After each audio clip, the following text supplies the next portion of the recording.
Soyez les bienvenus dans cette nouvelle vidéo HCFR dédiée au menu de l'Amazon Fire TV Stick 4K Max, donc le tout dernier Fire TV qui soit sorti, donc dans la version Max. La version Max, en fait, rajoute la fonctionnalité de compatibilité du Wi-Fi 6, ce qui n'était pas le cas précédemment avec le Amazon Fire TV Stick 4K simple, le non Max. Voilà. De plus, la compatibilité Dolby Atmos est désormais faite, tout du moins dans notre contexte, puisque avec ce Amazon Fire TV Stick 4K Max, eh bien pour ce qui nous concerne, on accède parfaitement au contexte Dolby Atmos et Dolby Atmos de Netflix et Prime Video, sachant que notre installation comportant un projecteur JVC DLA N7 qui n'est pas compatible Dolby Vision, eh bien, je ne sais pas si ce Fire Stick, Amazon Fire TV Stick 4K Max est compatible Dolby Vision, mais il n'y a aucune raison qu'il ne le soit pas, puisque le modèle précédent, le non Max, donc le Amazon Fire TV Stick 4K simple, était compatible Dolby Vision. Voilà.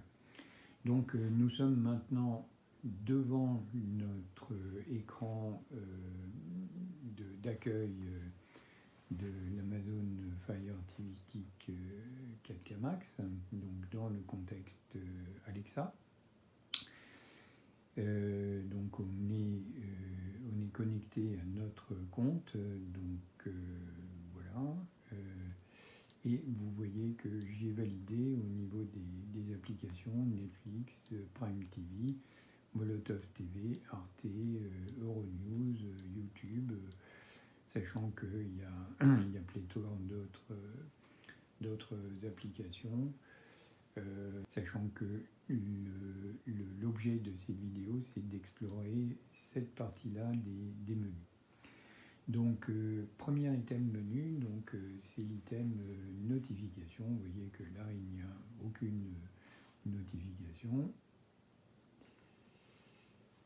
Ici, donc le paramètre du compte donc de notre compte Alexa et notre compte Amazon. Donc je ne vais pas rentrer dans les détails de ce truc-là parce qu'il n'a aucun intérêt puisque c'est notre compte qui est validé là-dedans. Par contre, l'item menu réseau, particulièrement intéressant, et vous voyez que, j'espère que,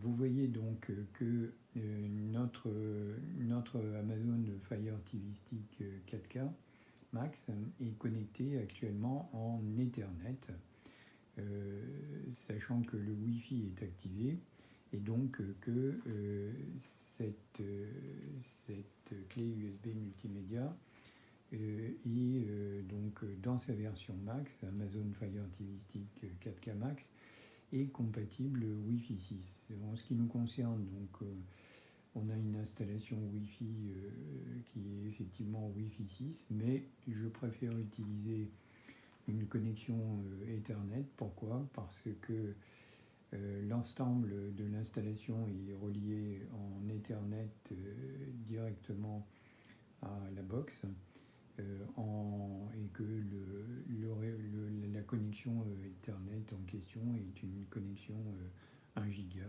donc c'est parfait dans notre contexte d'utilisation.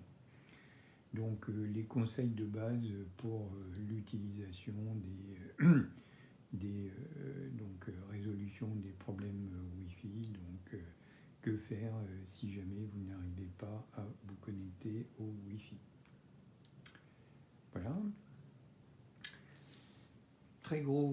très gros item menu, donc l'item menu affichage et son, et c'est là où il y a vraiment beaucoup de choses. Donc premier item menu, donc c'est l'économiseur de l'écran. Donc vous pouvez changer l'album, je ne vais pas rentrer là-dedans parce qu'il y a des paramètres qui nous sont propres. Au niveau de l'affichage, donc l'affichage, donc menu affichage, vous voyez donc que ici, au niveau de la résolution vidéo, j'ai sélectionné l'item auto et que l'Amazon Fire TV Stick sort actuellement en 4K. Et comme vous pouvez le voir, donc le projecteur, notre projecteur JVC DLA N7 reçoit actuellement donc un signal UHD, donc 2160 à 60 images secondes. Donc actuellement donc c'est du YOUV 12 bits et l'espace colorimétrique c'est du REC 709. Tout ce que l'on va voir en dessous. Donc voilà. Ici, un paramètre qui permet d'adapter à la fréquence d'origine. Donc si l'option adaptée à la fréquence d'image d'origine est activée, les applications prises en charge utiliseront, je vais enlever la partie menu, donc utiliseront la fréquence d'image native du contenu pendant la lecture de la vidéo. La résolution vidéo doit être réglée sur auto. J'ai désactivé cette option. Pourquoi? Parce que simplement je trouve que l'upscaling au niveau à image qui est fait par l'Amazon Fire TV Stick 4K Max est de très haut niveau, et donc j'ai désactivé cette fonction de telle façon à ce que la clé sorte directement dans la fréquence image la plus élevée possible, de façon à ne pas avoir de saccade au niveau de l'image. Et encore une fois, le traitement vidéo est vraiment de très haut niveau. La même chose au niveau de la profondeur des couleurs. Donc vous voyez que j'ai sélectionné la profondeur de couleur 12 bits, qui est une profondeur de couleur vraiment très élevée, mais qui sous-entend, puisque vous voyez l'image ici, qui sous-entend que le câble vidéo soit capable de gérer le débit lié à ce type de profondeur de couleur. Donc vous voyez que à ce niveau-là, le projecteur reçoit donc un signal UHD 60 en YCBCR, donc YOUV 12 bits. On est là à des débits images qui sont de l'ordre de 18 gigabits, c'est-à-dire le maximum de ce dont est capable le standard HDMI 2.0. Et du coup, donc, le câble HDMI donc, qui véhicule ce type de signal doit être adéquat. En ce qui nous concerne ici, le câble, c'est un câble, c'est une fibre optique, donc avec de 10 mètres de long, et vous voyez que ça ne pose aucun problème. Par contre, si jamais vous aviez un câble d'une qualité un petit peu moindre, ou ne pouvant passer ce type de débit, il suffit en fait de passer la profondeur de couleur à 10 bits voire à 8 bits, ce qui réduit la qualité d'image qui est envoyée au diffuseur, mais qui réduit la bande passante, enfin le débit nécessaire pour passer ce type de signal. Donc au niveau du format de couleur, donc j'ai sélectionné auto de telle façon à ce que la clé sélectionne ce qui lui semble être le meilleur. Là, en l'occurrence, c'est de l'auto. Vous voyez qu'il y a possibilité de sélectionner RGB ou YCBCR. Donc, vous avez vu au niveau du display du signal que reçoit le projecteur, donc que c'est du UV, donc du YCBCR, qui est actuellement envoyé au projecteur. Donc, calibration de l'écran, ceci permet en fait de remonter ou d'abaisser l'image qui est envoyée. Personnellement, je n'ai pas estimé nécessaire de faire quoi que ce soit puisque l'image remplit parfaitement l'écran. Donc ici, la fonction donc, de paramètre de la plage dynamique. De quoi s'agit-il? Donc, comme vous pouvez le voir, donc, sélectionne le paramètre de la plage dynamique souhaitée pour la sortie de votre Amazon Fire TV Stick 4K Max.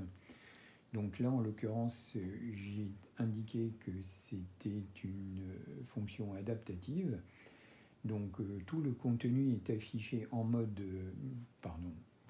adaptative.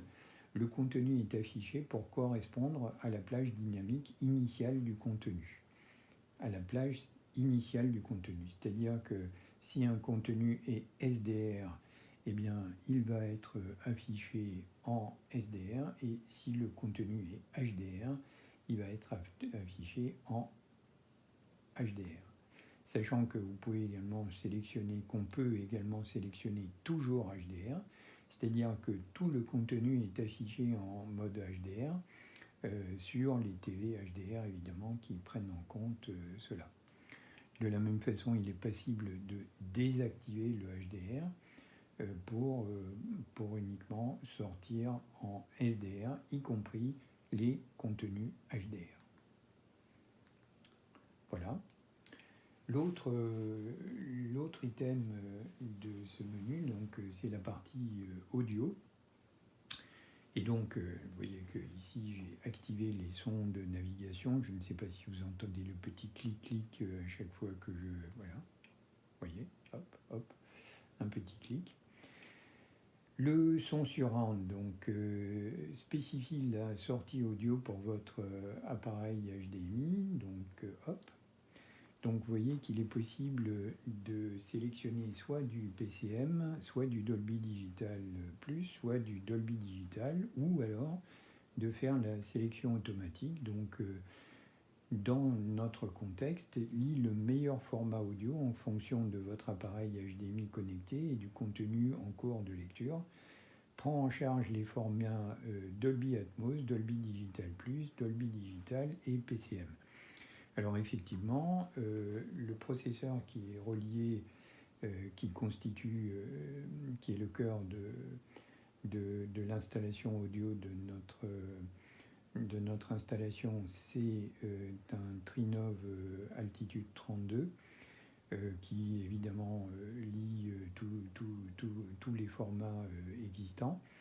Et donc, vous voyez qu'à ce niveau-là, la sélection automatique permet d'accéder au Dolby Atmos, la raison pour laquelle j'ai pris cette clé Amazon Fire TV Stick 4K Max qui reproduit bien le Dolby Atmos au niveau de Netflix et Amazon Prime. Voilà. Au niveau de l'audio avancé, niveler le volume. Vous voyez que j'ai désactivé cette fonctionnalité qui permet en fait de tasser la dynamique de la résolution. Donc que j'ai également désactivé l'amélioration des dialogues, qui est en fait une forme d'égalisation avec mise en avant des fréquences médium, que j'ai également désactivé. On va revenir en 30 secondes ici sur donc le son surround. Vous voyez que cette clé Amazon Fire TV Stick 4K Max n'est pas compatible, n'est pas compatible DTS, ni évidemment DTS:X, voire a fortiori le DTS:X Pro. Voilà, c'est un choix d'Amazon. Malheureusement, le format DTS est de plus en plus en perte de vitesse, d'autant plus dans le contexte du multimédia et du streaming. Voilà, donc l'audio avancé, c'est ce qu'on a vu. Le réglage de la synchronisation audio-vidéo, quelque chose de vraiment très très important, qui permet de finement adapter la synchronisation de l'audio et de la vidéo. Vous voyez que dans notre contexte, voilà le réglage que l'on utilise. Très très utile.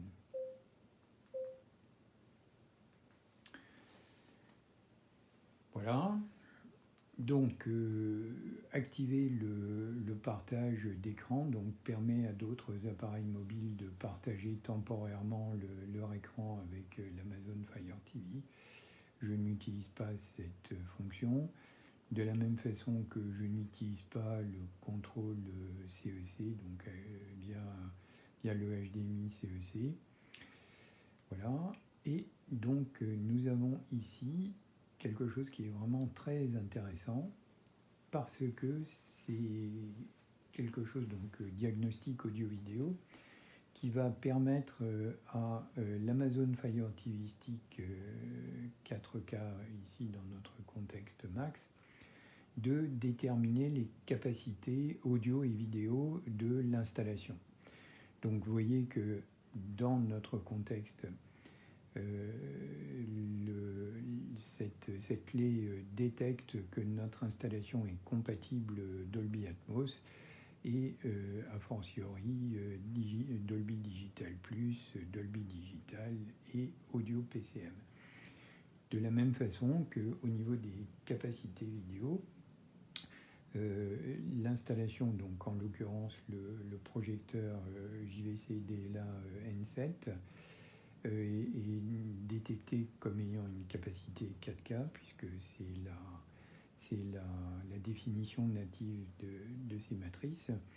Au niveau de la fréquence d'actualisation maximale, donc vous voyez que la clé détecte que l'installation est capable de passer le 60 Hz, y compris donc le processeur Trinov Altitude 32.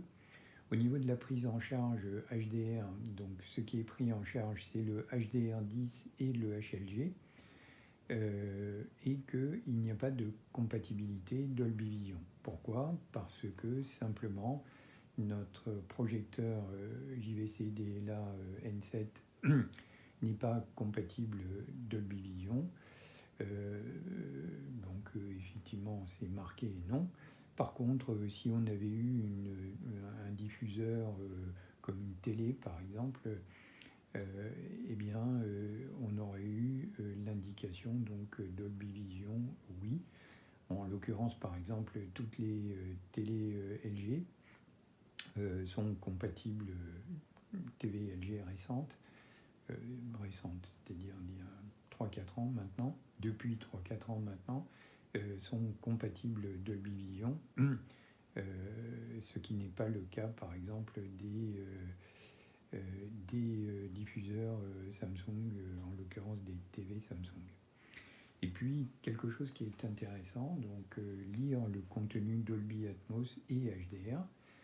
Donc, ici, on avait eu une compatibilité Dolby Vision, on aurait eu lire le contenu Dolby Atmos et Dolby Vision, sachant que le Dolby Vision est une fonctionnalité et sur une base de HDR10+. Voilà. Un petit temps d'attente parce que le projecteur se synchronise au niveau de l'image, puisqu'il y a insertion d'un filtre un petit peu élevé. Donc vous voyez que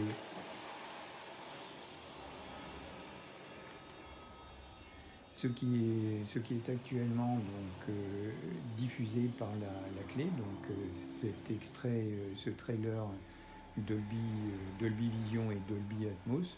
Donc on voit que que le processeur Trinov Altitude 32 détecte bien un flux Dolby Atmos qui est envoyé par la clé, et que donc au niveau du projecteur, le projecteur reçoit un signal UHD, donc 2160 à 60 images secondes. Donc c'est un signal UHCBCR à 12 bits. La colorimétrie, donc c'est une colorimétrie BT2020 en l'occurrence, donc liée au, et que le contexte du HDR, c'est du HDR10, donc avec le max CLL lié, donc qui est à 4012 nits, et le max FAL qui est à 259.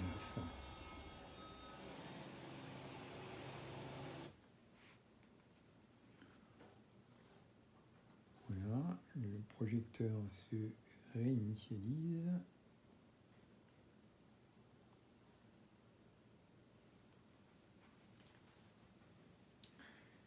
Voilà, on a vu l'ensemble des items du menu affichage et son.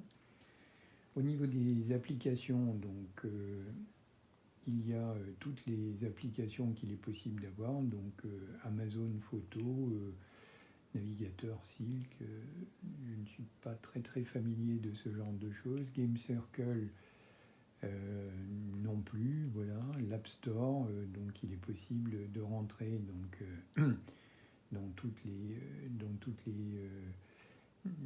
dans l'application, donc, et les mises à jour activées au niveau des applications téléchargées. Donc voilà. Gérer les applications installées. Vous voyez donc que actuellement il nous reste 3 Go 15 de libre sur la capacité mémoire de la clé, donc qui est de 5 Go 33. Voilà. Donc vous voyez qu'un certain nombre d'applications sont installées avec leur taille, les diverses versions, etc.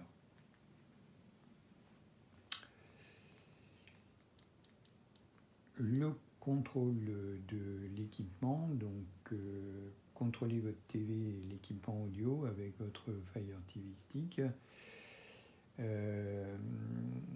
Donc voilà, il est possible de contrôler l'équipement donc de façon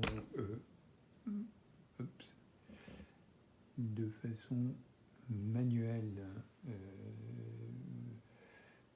ou automatique, voire de désactiver ce contrôle. Au niveau de la gestion de l'équipement, donc il est possible ici de sélectionner donc, par exemple les marques de TV, qu'est-ce que l'on souhaite gérer au travers de ça. Donc vous voyez que c'est très très complet. Au niveau des paramètres, donc il est possible de contrôler le volume, la synchronisation de l'alimentation, mettre sous tension la Fire TV, le bouton d'accueil, voilà. La télé en direct, donc vous voyez que je n'ai pas de télé, de chaîne télé installée ici. Voilà. Les télécommandes, donc jumeler et mettre au jumelage à jour les télécommandes Amazon Fire TV, rajouter des manettes de jeu que l'on a ou d'autres appareils Bluetooth éventuels si vous les avez et que l'on peut contrôler avec la télécommande au niveau d'Alexa. Donc les diverses applications d'Alexa, des choses à essayer, les préférences, donc le contrôle parental, paramètres de voilà.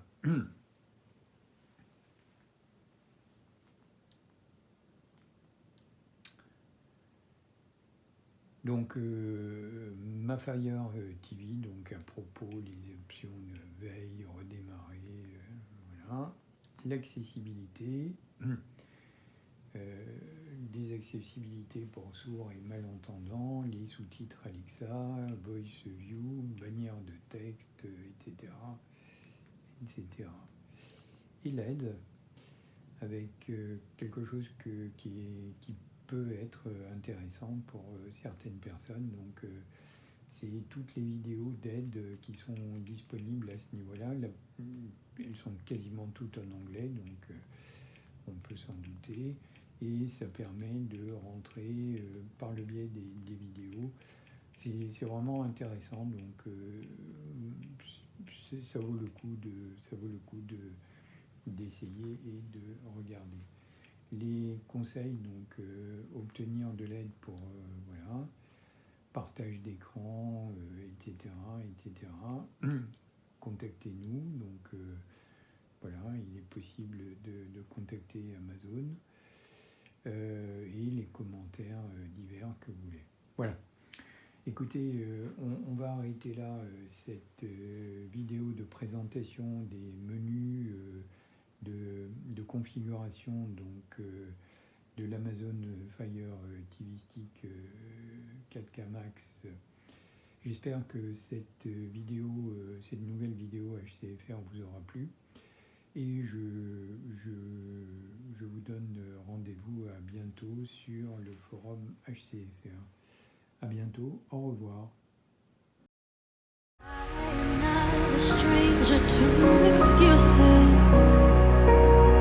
Burned me once or twice, I expect that